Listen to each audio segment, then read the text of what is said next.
Hi everyone, my name is Margaret Louis. I was born in London, England, and I grew up with a keen interest in human behavior and the complexities of the mind. I studied psychology at the University of Cambridge, where I graduated with honors in 2002. After graduation, I started working in a community mental health clinic as a psychological assistant, where I began to understand the challenges faced by individuals with mental health issues. Over the past 20 years, I have navigated various roles in the field, from outpatient services to secure psychiatric facilities. Today, I am proud to be a forensic psychologist, specializing in understanding the psychological factors that contribute to criminal behavior. My journey has been filled with challenges and insights, and I look forward to sharing my experiences with you. As I settle into my workspace, I often find myself reflecting on the journey that led me here. Someone once asked me how I became so devoted to my work. I recall a hint of nostalgia in my voice. It's a question I ponder frequently. My fascination with human behavior began in childhood, enveloped in the world of detective stories. I would curl up with Agatha Christie novels, captivated by the intricate puzzles of the human mind. Why did they do it? I would wonder, my young mind racing with possibilities. Then the weight of history struck me. The Holocaust. How could ordinary people commit such unspeakable acts? This question haunted me, echoing in my thoughts. I couldn't grasp how a society known for its art and culture could descend into such cruelty. "How do we fail to see the darkness within us?" became a refrain in my heart. This curiosity about humanity's shadows became my driving force. I want to understand, I thought, desperate to unravel the complexities that lie beneath the surface. For me, forensic psychology was not just a career, it was a calling. Early experiences. Reflecting on those early experiences, I realize how profoundly they shaped my perspective. Why do some individuals fall into patterns of violence while others do not? I often ask myself, grappling with the intricacies of the human psyche. As I delved deeper into my studies, I felt a growing urgency to understand the psychological mechanisms at play.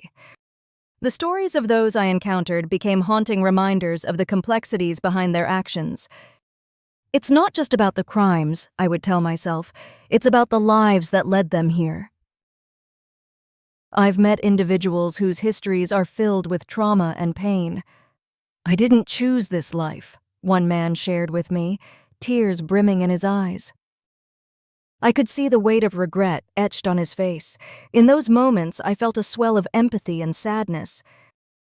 Each case was a reminder that society often overlooks the mental health struggles that contribute to violent behavior.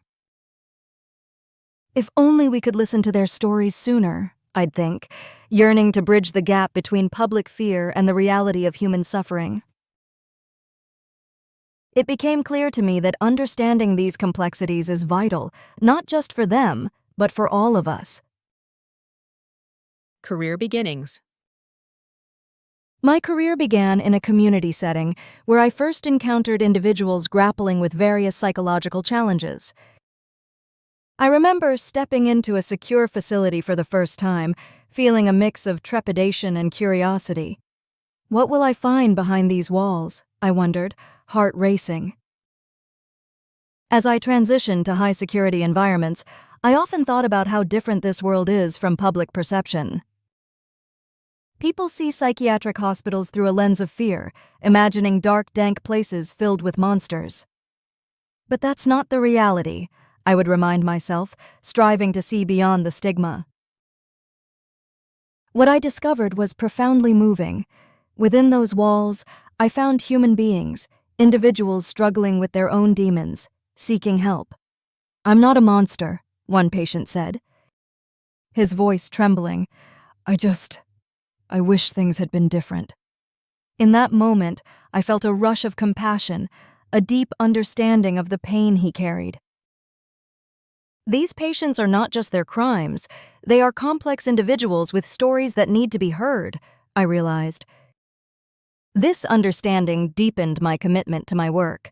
I often think, If I can help them find their voice, maybe we can begin to heal. Encountering patients. As I sit in my therapy room, I often think about the profound impact that specific cases have left on me. Each individual carries a story, a tapestry of experiences that led them to this moment. One case that stands out is a young man who came to me after being convicted of joint enterprise murder. "I never meant for it to go this far," he confessed, his voice barely above a whisper. I could see the anguish in his eyes, the weight of guilt pressing down on his shoulders. "Tell me what happened," I encouraged, knowing that understanding his narrative was crucial to his healing. As he recounted the events leading up to that fateful day, I felt his pain resonate within me. "It was a stupid fight over a drug deal," he explained, tears streaming down his face. "I didn't pull the trigger, but I was there. How do I live with that?" Listening to him felt like unearthing a deep wound. I realized that his suicidal thoughts stemmed from more than just guilt. It was the unbearable weight of knowing someone had lost their life because of a decision he made. "I wish I could take it back," he said, his voice cracking. In that moment, I felt an overwhelming sense of empathy. Another case that deeply affected me involved a woman with severe mental illness. "I saw him as the Antichrist," she would say, her eyes wide with fear. She had killed a care worker, convinced he was a threat to her. "I didn't want to hurt anyone, but I felt I had no choice."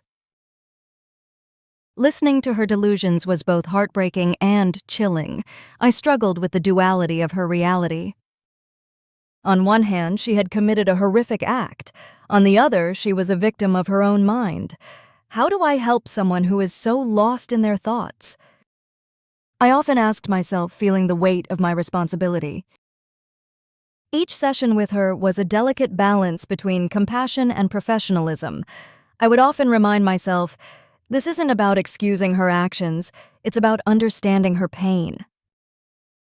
The complexity of her case reinforced my belief that mental illness can distort reality in unimaginable ways. Reflecting on these experiences, I realize how they shape not only my practice but also my understanding of humanity. Every life is a story, I remind myself, and every story deserves to be heard. This belief fuels my commitment to provide a safe space for healing, even when the stories are dark and painful. Therapeutic process. In the therapy room, each session feels like a fragile dance between vulnerability and trust. How do I approach these conversations? I often ask myself. My goal is to create a safe space where my patients can open up about their experiences, no matter how painful.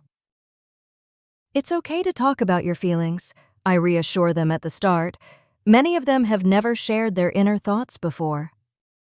I remember one man who hesitated, his hands trembling. "I've never talked about this," he admitted. "What if I can't find the words?" "Take your time," I encourage gently. It's essential to let them know that their feelings are valid, that it's okay to be scared. Slowly, he began to speak about the moment he took another person's life, the rawness of his emotions, fear, regret, confusion, washed over him like a tidal wave. "I didn't recognize myself that day," he said, tears in his eyes. Each story is layered with complexity, and I often feel the weight of their pain. I think, this is not just therapy, this is a journey through trauma. I guide them through their narratives, helping them unpack their emotions and make sense of their experiences. "What do you think led to that moment?" I ask, knowing that understanding the triggers is crucial for healing. The process can be slow and painful, but it's in those moments of honesty that real breakthroughs occur. Understanding violence. Understanding violence is a daunting task. What drives a person to commit such horrific acts, I often ponder. Each case I encounter reveals a different facet of human behavior, and it's a constant reminder of how fragile our minds can be. One patient's story still lingers in my thoughts. He had been diagnosed with severe personality disorders and had committed acts of violence during episodes of psychosis. "I didn't know what I was doing," he said, his voice filled with anguish.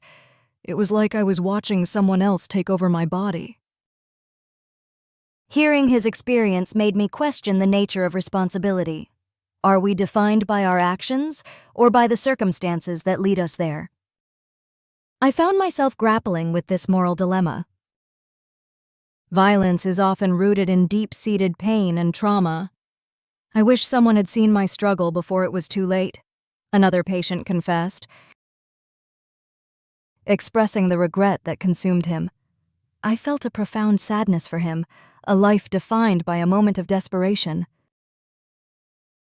These stories remind me that violence is not just an abstract concept, it is deeply personal, tied to the individual's history and psyche. Understanding their pain is essential, I tell myself, but it's a heavy responsibility. The impact of empathy. Empathy is a powerful tool in my work. I often reflect on how crucial it is to balance compassion with professionalism. How do I maintain that balance? I ask myself.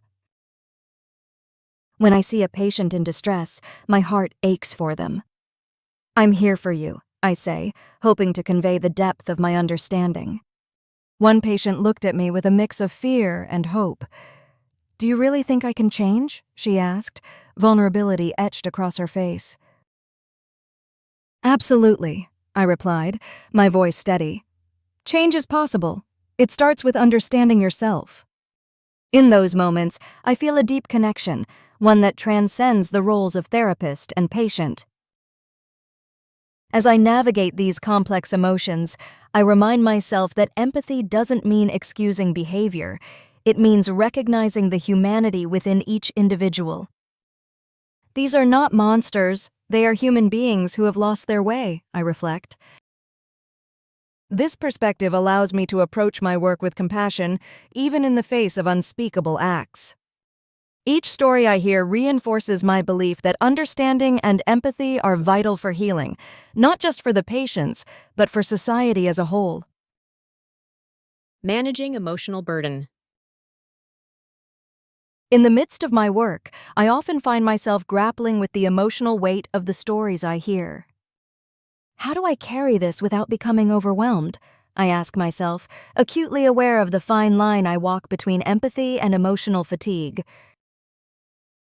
After a particularly intense session, I might find myself sitting in silence, letting the echoes of my patient's words wash over me. I can't let their pain consume me, I remind myself, recognizing the importance of self-care.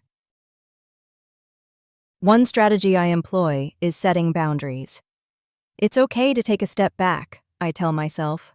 I allow myself moments to breathe, to reflect, and to process what I've heard. It's essential to compartmentalize my feelings, to prevent them from bleeding into my personal life. I also find solace in supervision and peer support. I can't do this alone, I acknowledge, often reaching out to colleagues. Sharing experiences in a supportive environment helps alleviate the burden. How do you handle the heaviness? I once asked a fellow psychologist. Her response resonated deeply. "We share the load. That's how we survive."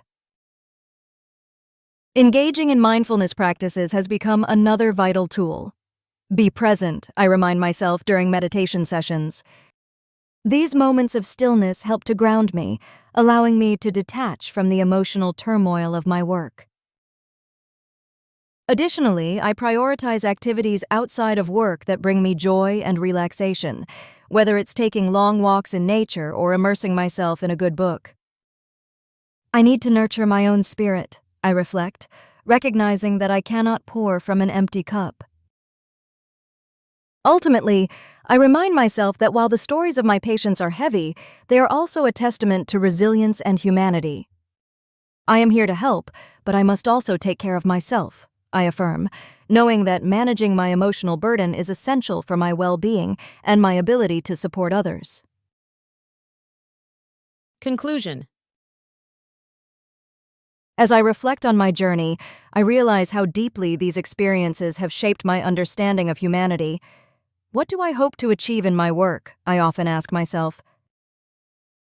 I want to provide a voice for those who feel unheard, to help them navigate their pain and find a path to healing. Every life is a story, I remind myself, and every story deserves to be told. Through the triumphs and challenges, I've learned that empathy is not just a professional skill, it's a way of seeing the world. If we can understand one another, I think, perhaps we can create a more compassionate society. In this line of work, I've come to understand that healing is a journey, not just for my patients, but for myself as well. This is real. This is life, I say quietly, feeling a sense of privilege for being allowed into these intimate spaces. As I continue this journey, I carry with me the stories of those I've encountered, reminders that beneath the surface of every act of violence lies a deeply human experience.